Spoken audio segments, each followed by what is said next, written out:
Back at me, I gave her more. Cause in a problem, I know where to go. She had them.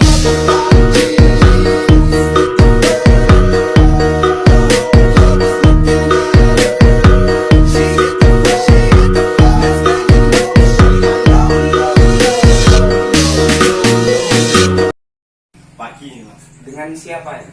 Ya Mas Fauzan. Oh, Mas Fauzan. Mas Fauzan, gimana kabarnya hari ini, Mas? Alhamdulillah hari ini baik mas. Mas Fauzan sendiri berasal dari mana, Mas? Saya dari Purwosari mas. Ini tujuan datang ke sini ada apa, Mas? Ya dengan tujuan saya baik di sini mas, saya memiliki trauma yang besar mas dari di masa lalu saya mas. Dan trauma itu tuh untuk saat ini tuh selalu terbayang ke pikiran saya mas.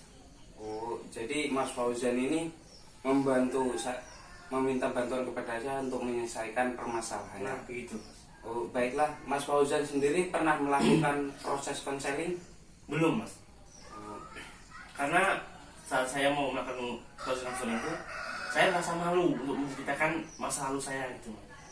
Jadi saya dengan saat ini dengan tadi ada beberapa pendapat dari teman-teman, saya memutuskan untuk memberanikan diri meminta bantuan kepada Mas Pian.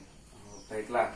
Sebelum melakukan proses konseling, di sini dalam proses konseling itu sendiri dilakukan oleh dua orang. Yang pertama itu konselor. Jadi konselor itu orang yang membantu untuk menyelesaikan permasalahan konseli, yaitu saya. Kemudian konseli itu orang yang mempunyai permasalahan, jadi yaitu Mas Fauzan. Dalam proses konseling ini ada asas-asas yang harus ditaati. Jadi yang pertama itu asas keterbukaan. Jadi Mas Fauzan dan saya itu saling terbuka, yaitu menceritakan semua pengalaman pribadinya untuk agar mudah diselesaikan permasalahannya. Jadi yang kedua asas kesukarelaan. Jadi Mas Fauzan sendiri datang ke sini itu atas dasar kemauan sendiri, bukan dari dorongan orang lain ataupun dari keluarga. Nah, yang ketiga ini asas kerahasiaan. Jadi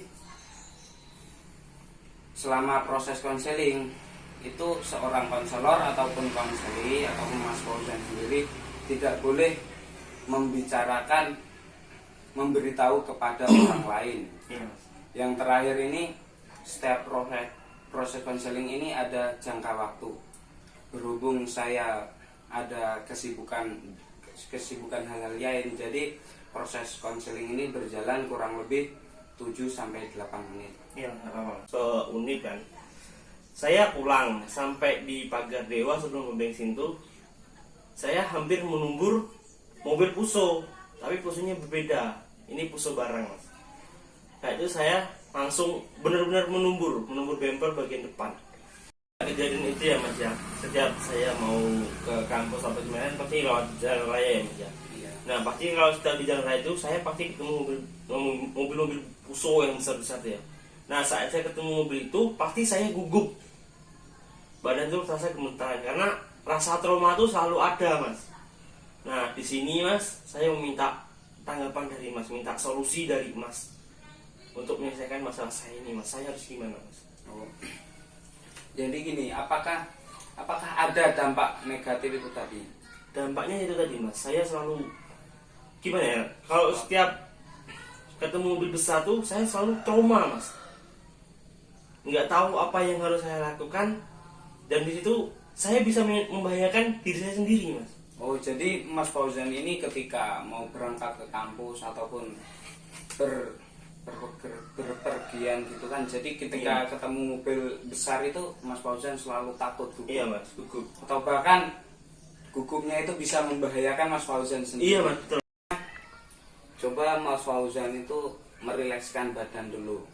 Jadi sebelumnya Mas Fauzan silahkan cari posisi yang enak untuk merilekskan badan. Iya, untuk saat ini sudah enak ya mas ya. Nah, coba Mas Fauzan tarik napas yang dalam kemudian keluarkan lewat hidung supaya badannya rileks. Gimana Mas? Apa sudah rileks? Sedikit lebih rileks mas. Mungkin bisa diulangi sekali lagi Mas.